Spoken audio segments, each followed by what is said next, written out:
ମୁଁ ବୁझिकी टिके आज मु रिप्लायटा देदेमी बुझल ना आज्ञा किंतु वर्तमान मु लेखुची गोटे भल कथा बुझल कि आज्ञा जो कथा कि माने आम विश्वर गोटे परिवर्तन आनिबो आज्ञा विश्वर परिवर्तन कौन आनिबो देख मैं तुम बुझाऊँ जे न्यूटन कहले जे आमर प्रत्येक वस्तुर जड़ता नामक एक गुण अच्छी आज्ञा जदि जड़ता नामक गुण अच्छी से जड़ता धर्म बल गोटे वस्तु को बही प्रभाव मुक्त करके जदि सेमती थोईदवा से सेमती सबुदिन पे रही जदि ताकू निक्षेप करने शून्य रे बही प्रभाव मुक्त करके से सेमती शून्य रे एक सरल रेखार समवेगार गति करी चलिबो एई दुटी स्थितिशील अवस्था बजाय रखिबार गुण प्रत्येक वस्तुर अच्छी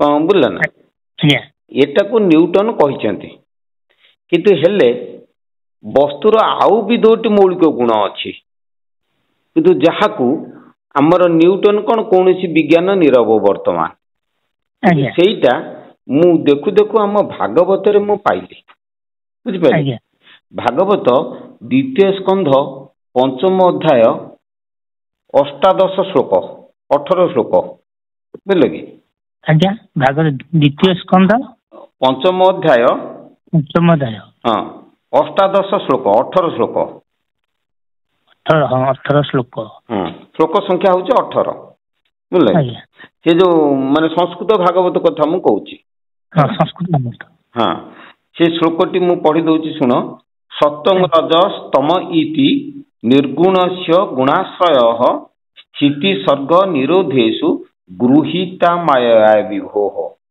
बुझल कि तार अर्थ होची जे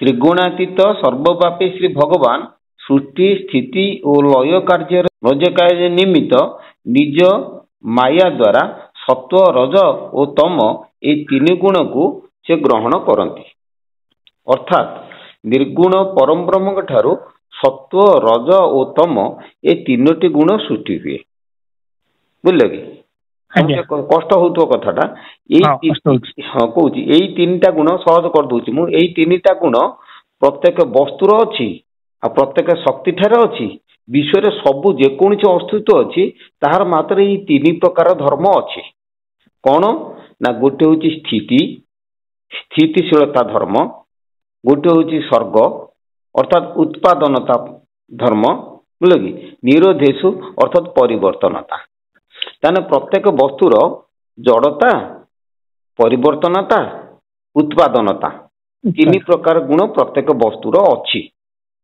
कौन बुझले ना यही जो तीन प्रकार धर्म रही खाली न्यूटन कहले प्रत्येक वस्तुर जड़ता धर्म अच्छी से जड़ता प्रभाव रे निजर अवस्थान बजाय रखे नुह कि किंतु मोर कहवा कथा जे सेठी न्यूटन आउ गोटे कथा कहते कौन ना इफ अर्थात गोटे वस्तु उपरे जदि बाह्य बल प्रयोग करा न जाए ताहले से तार स्थिर अवस्था बा गतिशील अवस्था को बजाय रखे किंतु वास्तव क्षेत्र में देखा गले कौन सब वस्तु बाह्य बल मुक्त होकर रही पारिबो नाही कहीं वस्तु गुड़िक सब ताप शक्ति द्वारा प्रभावित ताप द्वारा कठिन तरल बाष्प सृष्टि होची एटा हो तार बहि प्रभाव तेणु बहि प्रभाव मुक्त होकर कौन वस्तु विश्व ब्रह्मांड में रही पारिबो नाही किंतु न्यूटन कहले जदि बाह्य बल प्रयोग करा न जाए अर्थात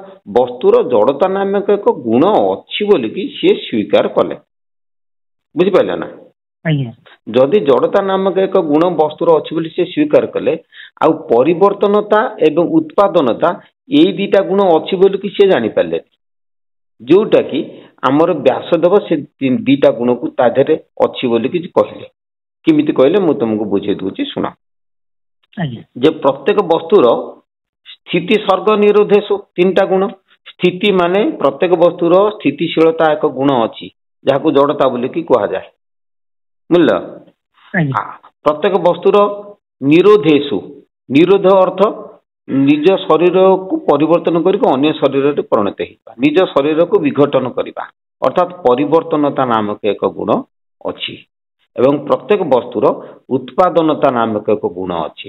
କଣ ମୁଁ ବୁଝେଇ ଦଉଛି। ବାହ୍ୟ ଗୋଟେ ବସ୍ତୁକୁ ବାହ୍ୟ ବଳରୁ ମୁକ୍ତ କରିକି ଯଦି ଆମେ ଶୂନ୍ୟରେ ରଖିଦବା ସେ ତାର ଜଡ଼ତା ଧର୍ମ ବଳରେ ସ୍ଥିର ଅବସ୍ଥା ବଜାଇ ରଖିବ। ଏଇଟା ଆଜ୍ଞା ସତ ତ। ଆଜ୍ଞା ଏଇ ଯୋଉ ସ୍ଥିର ଅବସ୍ଥା ବଜାଇ ରଖିବ କେତେ ଦିନ ପର୍ଯ୍ୟନ୍ତ? ଫରଏଭର। ଯଦି ସବୁଦିନ ପର୍ଯ୍ୟନ୍ତ ବସ୍ତୁ ତାର ସ୍ଥିରତା ଧର୍ମ ବଜାଇ ରଖେ ତାହେଲେ ଆମ ଭାଗବତ ଗୀତା ଶାସ୍ତ୍ର ପୁରାଣ କହୁଛି ସେ ବସ୍ତୁଟି ହଉଛି ଅବିନାଶୀ, ସେ ବସ୍ତୁର ବିନାଶ ନାହିଁ, ଯାହାକି ଆତ୍ମାର ଡେଫିନେସନ ସହିତ ସମାନ। ଅର୍ଥାତ ଗୋଟେ ବସ୍ତୁ ଚିରଦିନ ପାଇଁ ଯଦି ସ୍ଥିରତା ବଜାଇ ରଖିବ ସିଏ ଆତ୍ମାରେ ପରିଣତ ହବ, ସିଏ କେବେ ବସ୍ତୁ ରୂପରେ ରହିବ ନାହିଁ।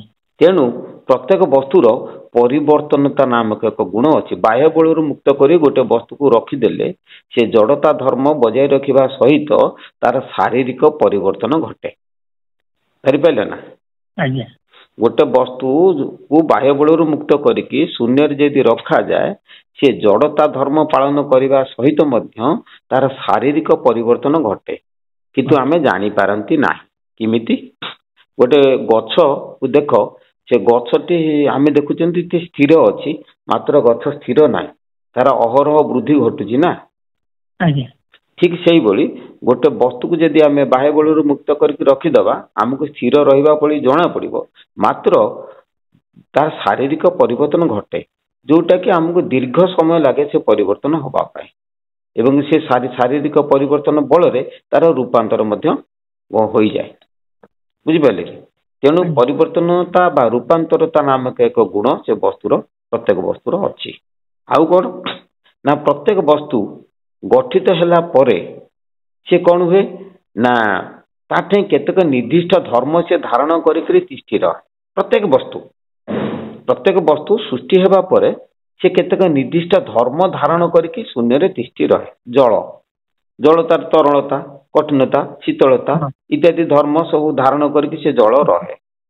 କଣ ବୁଝିପାରିଲେ ନା? ସେଭଳି ଲୁହା, ସୁନା, ରୂପା ଯେକୌଣସି ବସ୍ତୁ ଆମେ ସୃଷ୍ଟି କରିବା ସେ ସୃଷ୍ଟି ହେବା ପରେ ସେ କେତେକ ନିର୍ଦ୍ଦିଷ୍ଟ ଧର୍ମ ଧାରଣ କରିକି ରହେ। ବୁଝିପାରିଲେ କି? ସେଇ ଧର୍ମ ଫଳରେ ସିଏ କଣ କରେ ନା ନିଜେ ପରିବର୍ତ୍ତିତ ହୁଏ, ନତୁବା ଅନ୍ୟ ବସ୍ତୁ ସଂଯୋଗରେ ମିଶିକି ଅନ୍ୟ ବସ୍ତୁକୁ ସେ ଜନ୍ମ ଦିଏ। କେମିକାଲ ରିଆକ୍ସନ ହୁଏ, କେମିକାଲ ଚେଞ୍ଜ, ଫିଜିକାଲ ଚେଞ୍ଜ ସବୁ ହୁଏ। ଭୌତିକ ପ୍ରକୃତି, ରାସାୟନିକ ପ୍ରକୃତି ବଳରେ ସେ ଗୋଟିଏ ବସ୍ତୁ ଆଉ ଗୋଟେ ବସ୍ତୁ ସାଙ୍ଗରେ ମିଶିକି ଆଉ ଗୋଟେ ଅନ୍ୟ ବସ୍ତୁକୁ ଜନ୍ମ ଦିଏ। ତେଣୁ ଏଇ ହଉଛି ଉତ୍ପାଦନତା ନାମକ ତାର ଏକ ଗୁଣ। ଏଇ ଗୁଣକୁ ଦର୍ଶନ ଭାଷାରେ କୁହାଯାଏ ରଜଗୁଣ। ପରିବର୍ତ୍ତନତା ନାମକ ଗୁଣକୁ କୁହାଯାଏ ତମ ଗୁଣ। ଜଡ଼ତା ଗୁଣକୁ କୁହାଯାଏ ସତ୍ୱ ଗୁଣ। କଣ ବୁଝିପାରିଲେ ନା? ସିଏ ତା ଯେ ସତ୍ୱ ରଜ ତମ ତ୍ରିଗୁଣ ବୋଲିକି ଯାହାକୁ ଭାଗବତ ଲେଖିଛନ୍ତି ସେଇଟାକୁ ଆମେ କହିବା ଜଡ଼ତା, ଆଉ ଉତ୍ପାଦନତା, ଆଉ ପରିବର୍ତ୍ତନଶୀଳତା। ଏଇଟାକୁ ଆମେ ଟିକେ ଭାଷା ବଦଳେଇ ଦେଲେ ଏଇ ପ୍ରକାର ଗୁଣ ଅଛି, କିନ୍ତୁ ଏଇ ବସ୍ତୁର ଏଇ ତିନିଟା ଧର୍ମ ଅଛି ବୋଲିକି ବ୍ୟାସଦେବ ସେ ଭଲ ଭାବରେ ଜାଣିପାରିଥିଲେ। କଣ ବୁଝିପାରିଲେ ନା? ତେଣୁ ଏଇଟା ଗୋଟେ ବଡ଼ କଥା ଯେ ବସ୍ତୁର ଆଉ ଦିଟା ଗୁଣ ମଧ୍ୟ ଅଛି। ଜଡ଼ତା ପରେ ଆଉ ଦିଟା ମଧ୍ୟ ଗୁଣ ଅଛି, ଯୋଉଟା କି ବିଜ୍ଞାନ ମାନୁନାହିଁ। କୌଣସି ବସ୍ତୁ ବାହ୍ୟ ବଳରୁ ମୁକ୍ତ କରିକି ରଖିଲେ ସେ କେବେ ହେଲେ ସ୍ଥିର ହେଇକି ସ୍ୱ ଅବସ୍ଥା କରିକି ତା ଶାରୀରିକ ଅବସ୍ଥା ଠିକ ରହିକି ରହିପାରିବ ନାହିଁ। ତାର ଧୀରେ ଧୀରେ ପରିବର୍ତ୍ତନ ହେବ ଏବଂ ସେ ଶୂନ୍ୟ ଗର୍ଭକୁ ଦିନ ଆସିବ, ଚାଲିଯିବ। ଏହା ହଉଛି ପ୍ରକୃତିର ଧର୍ମ। ପ୍ରକୃତି କଣ ବୁଝିପାରିଲ ନା? ରଜଗୁଣ ବଳରେ ସୃଷ୍ଟି କରେ, ତମ ଗୁଣ ବଳରେ ବିନାଶ ହୁଏ, ଆଉ ସତ୍ୱ ଗୁଣ ବଳରେ ସେ ସ୍ଥିତି ହୁଏ। ଜଡ଼ତା ବଳରେ ନିଜ ଅବସ୍ଥାନ ବଜାୟ ରଖେ, ଉତ୍ପାଦନତା ବଳରେ ସେ କଣ ହୁଏ ନା ଅନ୍ୟ ବସ୍ତୁକୁ ଜନ୍ମ ଦିଏ, ଏବଂ ପରିବର୍ତ୍ତନତା ଧର୍ମ ବଳରେ ନିଜର ଶାରୀରିକ ପରିବର୍ତ୍ତନ କରିକିରି ସେ ପୁଣି ଶୂନ୍ୟ ଗର୍ଭକୁ ଚାଲିଯାଏ। ଏଇ ତିନିଟା ଧର୍ମ ପ୍ରତ୍ୟେକ ବସ୍ତୁର ଅଛି ବୋଲିକି ଏଇଟା ଆମର ଭାଗବତରେ ବ୍ୟାସଦେବ କହିଛନ୍ତି। ବୁଝିଲ? ଧରିପାରିଲେ ତ କଥାଟାକୁ? ତେଣୁ ଦେଖ ଗୋଟିଏ ଶ୍ଲୋକରେ କେତେ ସୁନ୍ଦର ଅର୍ଥ, ମୁଁ ତାକୁ ଦେଖିକି ବହୁତ ଖୁସି ହେଇଗଲି ଯେ ପ୍ରତ୍ୟେକ ବସ୍ତୁର ଏଇ ତିନିଟା ଧର୍ମ ଅଛି ବୋଲିକି। ଭାଗବତ ଏବଂ ବିଜ୍ଞାନ ଏ ଅଙ୍ଗାଙ୍ଗୀ ଭାବେ ଜଡ଼ିତ, କିନ୍ତୁ ଯାହା ବିଜ୍ଞାନ କହିଛି, ଯୋଉ ପ୍ରମାଣ ସବୁ ଦେଇଛି, ସେ ସବୁ ଆଗରୁ ଭାଗବତରେ ଅଛି। ଆମେ କିନ୍ତୁ ତାକୁ ଧରି ପାରୁନାହାନ୍ତି କି ଜାଣି ପାରୁନାହାନ୍ତି, ଯାହା ଫଳରେ କି ଆମେ ବୁଝିପାରୁନାହାନ୍ତି ସେ ଜିନିଷକୁ। ଆମେ ଖାଲି ଭାଗବତ ପଢୁଛନ୍ତି ଗୋବିନ୍ଦ ଗୋବିନ୍ଦ ଗୋବିନ୍ଦ ପଦୁ ଗଳୁଛି ମକରନ୍ଦ ସେ ମକରନ୍ଦ ପାନ କରି ହେଳେ ତରିଲେ ବ୍ରଜନାରୀ ଇତ୍ୟାଦି ଇତ୍ୟାଦି ମୁଣ୍ଡ ହଲଉଛନ୍ତି ତାଳି ମାରୁଛନ୍ତି ଭୋଗ ପାଉଛନ୍ତି ଘରକୁ ଯାଉଛନ୍ତି। କିନ୍ତୁ ଭାଗବତର ଯୋଉ ତତ୍ଵଭିତ୍ତିକ ବିଜ୍ଞାନ ମୂଳକ ଯୋଉ ଅର୍ଥ ତାକୁ ଲୋକମାନେ ବୁଝୁନାହାନ୍ତି। ମୋର ଏକମାତ୍ର ଉଦ୍ୟମ ଅଛି ସେ ବିଜ୍ଞାନ ଭିତ୍ତିକ ତଥ୍ୟକୁ ଯେତେ ଦୂର ସମ୍ଭବ ହବ ମୁଁ କିଛି କିଛି ପ୍ରଚାର କରିବି, ୟୁଟ୍ୟୁବରେ କରିବି, ଖାତାରେ ବି ଲେଖିକି ରଖିବି। ତମମାନଙ୍କ ମଙ୍ଗଳ ପାଇଁ କରୁଛି, ଦେଖାଯାଉ କଣ ହଉଛି ଆଉ।